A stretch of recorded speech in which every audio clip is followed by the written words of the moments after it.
Hey guys, so I've had the Chase Sapphire Preferred for almost 3 years now, and I wanted to share my experience with the card and do a full review to help you decide if it's worth it and even show you how to get a little extra value from it. I'll share with you the features I get the most value from, some tips on getting approved, and some examples of how I've used the points for flights and hotels in the US and Europe. And before we do all that, I just want to say this card is often called the best travel credit card for beginners. The welcome bonus on the Chase Sapphire Preferred is quite good, and the nice thing about it is that it will cover the annual fee for about 6 years. Currently, the welcome bonus is 60,000 points after spending $4,000 in the first 3 months of holding this card. Sometimes it does reach up to 80,000 points, so keep an eye out for that. But that current welcome bonus is worth about $600 in value through cashback. But later we'll talk about how to get way more than $600 in value with some of the other perks on this card. Moving on to some of the credits on the card, you're going to get a $50 annual hotel credit. This is based on anniversary year, meaning you will not get it in the first year of holding this card, and it does need to be redeemed through the Chase Travel portal. I've personally actually never used the $50 hotel credit on this card,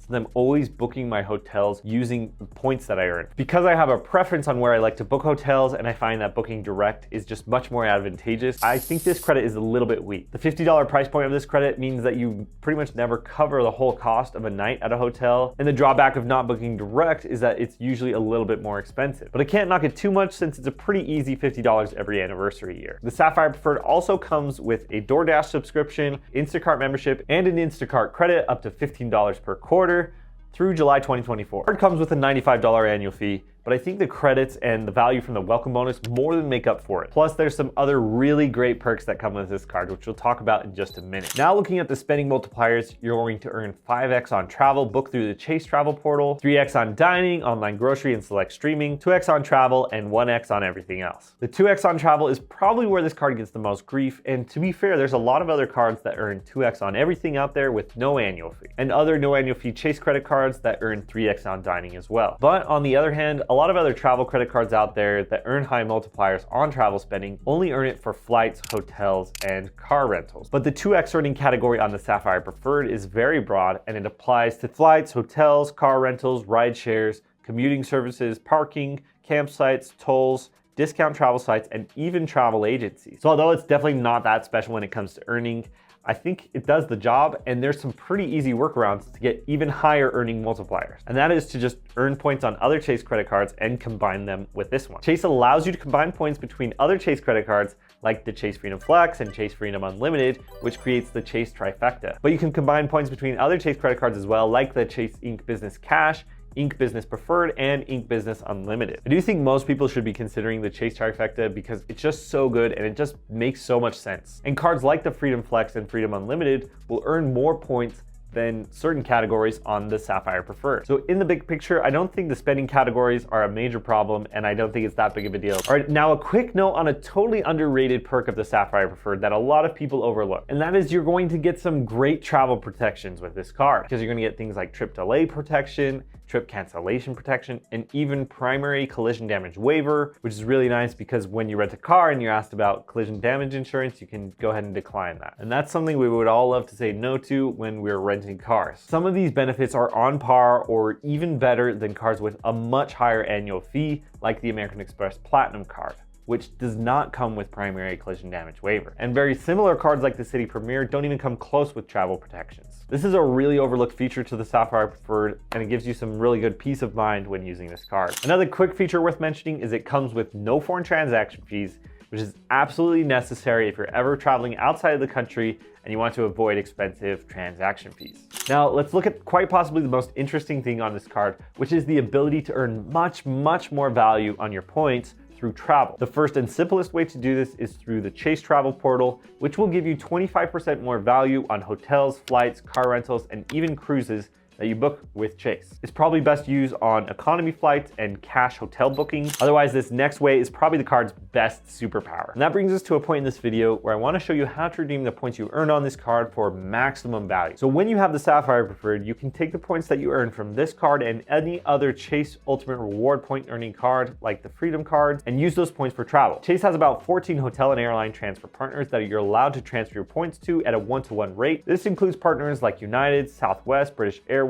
Virgin Atlantic, Air France KLM, and Marriott, IHG, and the World of Hyatt. And transferring your points over to these hotel and airline partners will often get you a value of around 2 cents per point or doubled the regular value of these points when used as cashback. And to show you what that looks like, here are some trips that I've taken thanks to transferring points from this card. Recently, I went to the Alila Ventana Big Sur in Big Sur, California, which is a really beautiful all-inclusive resort right on the coast next to the Redwood Forests. I booked it for 40,000 points per night, and thanks to my World of Hyatt status, I was able to get upgraded to a room that was $3,500 per night, meaning I got around 7 cents per point in value. The actual trip itself is more important to me than the cents per point value, but it's always really cool when I can get so much value from my Chase points. That location was a bit of an outlier, and there are a lot more affordable locations that I've stayed at that have cost less than half the points per night. But another example of how I've used my points at higher end properties is at one of my favorite beach resorts, the Hyatt Regency Huntington Beach. It's a huge property with tons to do right next to the beach, and I booked it for about 25,000 points per night by transferring my Chase points over to the World of Hyatt. The room cost around $700 per night,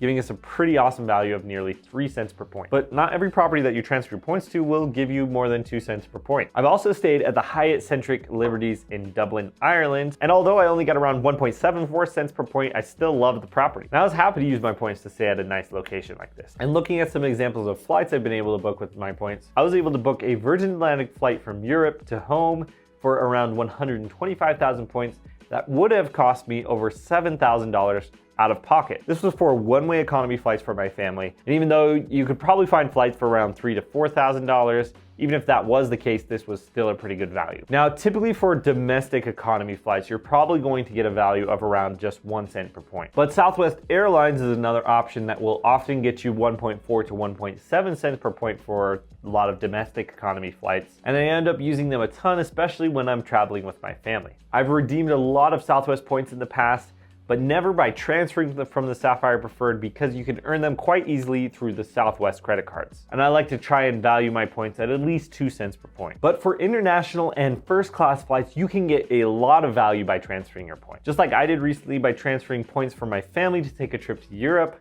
where I transferred 275,000 points to Air France, and we got over $13,000 in value by doing that. Now, there was still an out-of-pocket cost, which you'll usually have to pay on business and first class flights of a few $100s for my family, but it got us a nice value of around 5 cents per point. This is really just the tip of the iceberg of trips that you can take using your points, and you could use your points to travel to places like Hawaii and Japan and Europe and even more. Now, getting to the last part of this video, I want to give you some tips on getting approved for the Sapphire Preferred. And there's some other things you'll want to watch out for. Sometimes the toughest part of this whole process is just getting approved for the Sapphire Preferred, because Chase can be quite selective. But I found that once you build a relationship with them, they tend to be much easier to get approved with. So here are some rules you'll need to know for getting approved. First is the Chase 524 rule, which is an unofficial rule that says you can't get approved for a new Chase credit card if you've been approved for 5 or more cards in the last 24 months. This applies to both business and personal cards, meaning if you're over 524, you often can't get approved for a new business card. However, business cards do not add to the Chase 524 rule, meaning new business cards will not count towards 524. So in order to get approved for the Sapphire Preferred, make sure you have not been approved for 5 or more personal cards in the last 24 months, which means you should probably prioritize getting it early on in your credit card journey. You also can't get approved for more than 2 cards with Chase in a 30-day period. And another very important rule is that you can only have 1 Sapphire card at a time, which means if you already have the Sapphire Preferred or the Chase Sapphire Reserve, you will not be able to get approved for the Sapphire Preferred. Similarly, you can't get a bonus on this card if you've had a bonus from any Sapphire card in the last 48 months. So for example, if you were approved for the Sapphire Preferred 3 years ago